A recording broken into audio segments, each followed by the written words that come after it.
હાલ એક મહત્વના સમાચાર સામે આવી રહ્યા છે। રાજકોટ પોલીસે એક નવતર પ્રયોગ અપનાવ્યો છે। દિવસે ને દિવસે બનાવો બની રહ્યા છે, ત્યારબાદ લાંબા સમય પછી જે પોલીસ છે એક્શનમાં આવી છે અને હાલ આરોપીઓનું સરઘસ કાઢવામાં આવ્યું છે। કેમેરામેન હાર્દિક નડિયાપરા સાથે રહીમ લાખાણી, સંદેશ ન્યૂઝ, રાજકોટ। તો દ્રશ્યો આપે જોયા રાજકોટના છે કે જ્યાં રહીમ અમારા સંવાદદાતા અમારી સાથે સતત જોડાયેલા છે। રહીમ, જાણવા માંગીશું, રાજકોટ પોલીસ એક્શનમાં જે પણ આરોપીઓ, જે પણ અત્યારે ગુનેગારો છે તેમને લોકોની વચ્ચે લાવીને તેમને સરઘસ કાઢવામાં આવી રહ્યો છે। જાણવા માંગીશું શું કઈ વિગતો?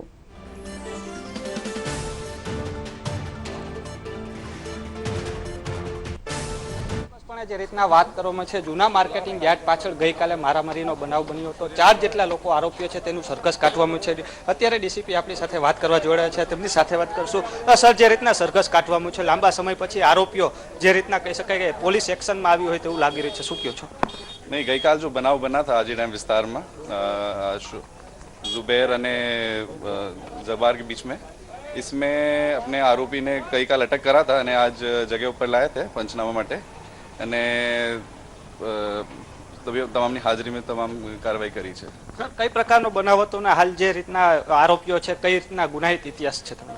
આના બે લોકોના ગુનાહિત ઇતિહાસ છે, પ્રોહિબિશનમાં અગાઉ પકડાયેલા છે। સર, જે રીતના વાત કરીએ છીએ, રાજકોટમાં એક બાદ એક મારામારીના બનાવ બને છે। આપના જ વિસ્તારમાં એક સીસીટીવી ફૂટેજ પણ આવ્યા છે, બી ડિવિઝનનો બનાવ છે, ત્યાં પણ આરોપીઓ ફરા છે, તો કઈ પ્રકારની કાર્યવાહી કરવામાં આવી રહી છે? जैसे कि ये बनाव गईकाल बना था અને ડિટેક્ટ પણ થઈ ગયા અને આરોપી પણ અટક કરી લીધા છે। બી ડિવિઝનમાં એક બનાવ में આરોપીની અટક કરવાની બાકી છે અને अपन बहुत जल्दी આની પણ અટક કરી લઈએ। જે રીતના સર, જે રીતના વાત કરીએ સાહેબ, હાઈકોર્ટમાં જે રીતના અરજી એક દાખલ થઈ છે કે આરોપીઓની સરઘસ નહીં કાઢવાનું, તેને લઈને શું આપનું કહેવું? नहीं, अपने जो कायदेसर છે वो अपने कायदेसर જ કાર્યવાહી કરશે, अपने કોઈ ગેરકાયદેસર નહીં કરે।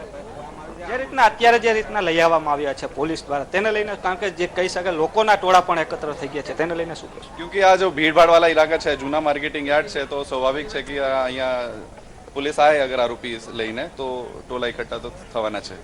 જે રીતના વાત કરવામાં આવતા ડીસીપી જે રવિ મોહન સૈની સાહેબ છે, જે હાલ તમે જોઈ શકો છો પૂરતો ચુસ્ત બંદોબસ્ત છે તેને લઈને અહીં રાખવામાં આવ્યો છે। આરોપીને ઘટના સ્થળ ઉપર લાવવામાં આવતા જે રીતના હાલ જે આરોપીઓ છે તેને લઈ જવામાં આવી રહ્યા છે, દેખાડીશ કે ગાડીમાં બેસાડી દેવામાં છે અને હાલ જે તમામ આરોપીઓ છે તેને લઈ જવામાં છે। ગઈકાલે આ જ સ્થળ ઉપર જે મારામારીનો બનાવ બન્યો હતો, એક ભરવાડ પ્લોટને મારામારીના આવવામાં આવ્યો હતો, 4 જેટલા શખ્સો છે તે અત્યારે તમે જોઈ શકો છો તેને લઈ આવવામાં આવ્યા હતા ઘટના સ્થળને। હાલ પોલીસે તેમને ફરીથી ગાડીમાં બેસાડી દેવામાં છે અને હાલ આજીડેમ પોલીસ સ્ટેશને લઈ જવાની કાર્યવાહી શરૂ કરવામાં છે।